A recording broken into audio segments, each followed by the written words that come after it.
Lieutenant general retired फैज़ हमीद के खिलाफ field general court martial की कार्रवाई शुरू। लेफ्टिनेंट जनरल रिटायर्ड फैज़ हमीद को फौजी तहवील में ले लिया गया।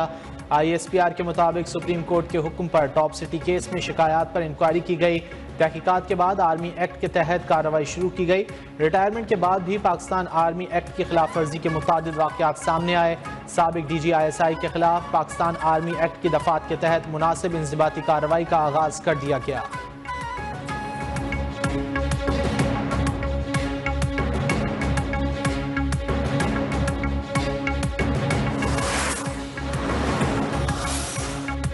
सियासी वाक़यात में फैज़ हमीद का किरदार है। 9 मई में भी फैज़ हमीद का किरदार हो सकता है, लेकिन तस्दीक से नहीं कह सकता। वज़ीर दिफा ख्वाजा आसिफ की गुफ्तगू, कहा फैज़ हमीद बाज आने वाले नहीं थे। मुशीर सियासी उमूर वज़ीर आज़म राना सनाउल्लाह बोले 9 मई और उसके बाद के वाक़यात में भी फैज़ हमीद का नाम लिया जाता रहा। वज़ीर इत्तलात अताउल्लाह तारड़ का कहना है फैज़ हमीद के खिलाफ कार्रवाई का मतलब है कि हमारे तमाम तर खदशात दुरुस्त थे। जावेद लतीफ़ ने कहा मुल्क में जो कुछ हो रहा था उसके पीछे फैज़ हमीद थे।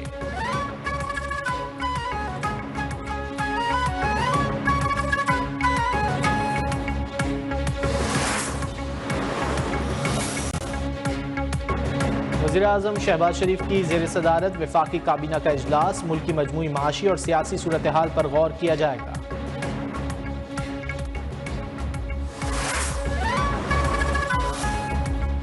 वफाकी वज़ीर दाखिला मोहसिन नकवी की लंदन में बरतानवी हम मनसब से मुलाकात। गैर कानूनी इमिग्रेशन से निपटने के लिए बाहिमी इश्तिराक बढ़ाने पर जोर।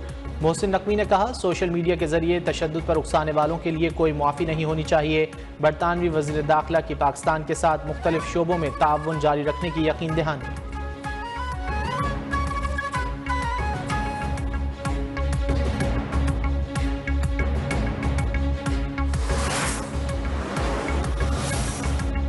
लाहौर हाईकोर्ट के जस्टिस सुल्तान तनवीर अहमद की इलेक्शन तरामीमी एक्ट के खिलाफ दरख्वास्त पर समाज से माजरत। केस फाइल चीफ जस्टिस को भिजवा दी। दरख्वास्त में वफाकी हुकूमत, इलेक्शन कमीशन, सदर पाकिस्तान और वज़ीर आज़म को फरीक बनाया गया।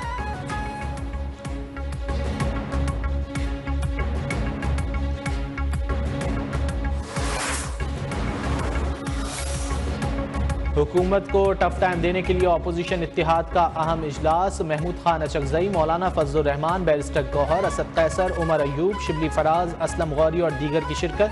हालिया सुप्रीम कोर्ट के फैसले पर भी तफसीली गुफ्तगू। ज़राए के मुताबिक PTI रहनुमाओं ने मौलाना फजलुर रहमान के गिले शिकवे सुने।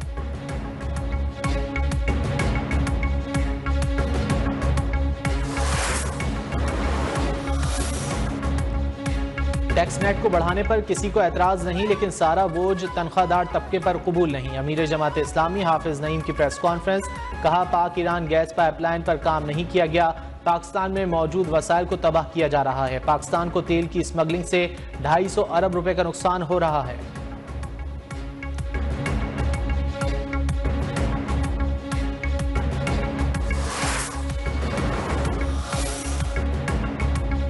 इस्लामाबाद हाईकोर्ट में अजहर मिशवानी के 2 लापता भाइयों की बाजियाबी के लिए दरख्वास्त पर समाअत। इस्लामाबाद हाईकोर्ट के जस्टिस मियां गुल हसन औरंगजेब का सिक्योरिटी इदारों की रिपोर्ट पर इजहार बरहमी।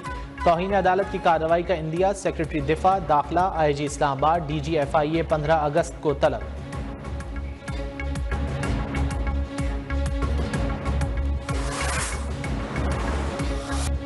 14 से 18 अगस्त तक मुल्क में तूफानी बारिशों की पेशगोई। महकमे मौसमियात के मुताबिक मगरब, बहर अरब और खलीज बंगाल से मानसून हवाएं मुल्क पर असरअंदाज होंगी।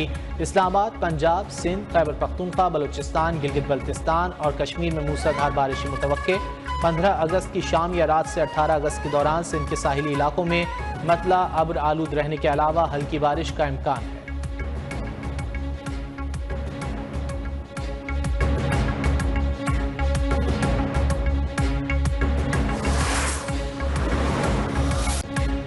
यौम आज़ादी में एक दिन बाकी। मुल्क भर में जश्न आज़ादी की तैयारियां उरूज पर। गलियां, मोहल्ले, इमारतें सज गईं। मार्केटें और बाजार क़याम पाकिस्तान के रंग में रंग गए। झंडे, झंडियां, सब्ज़ हिलाली रंग के मलबूसात के स्टॉल्स पर शहरियों का रश। बच्चों की बड़ी तादाद मास्क, बैजेस, घड़ियां और टोपियां खरीदने में मसरूफ़। ख़वातीन ने भी सब्ज़ मलबूसात और चूड़ियां खरीद लीं। फ़ज़ा मिली नगमों से गूंजने लगी।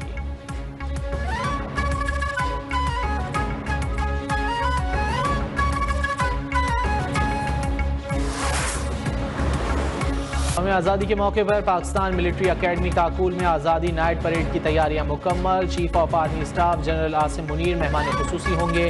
आज़ादी परेड का एहतमाम 13 और 14 अगस्त की दरमियानी शब किया जाएगा।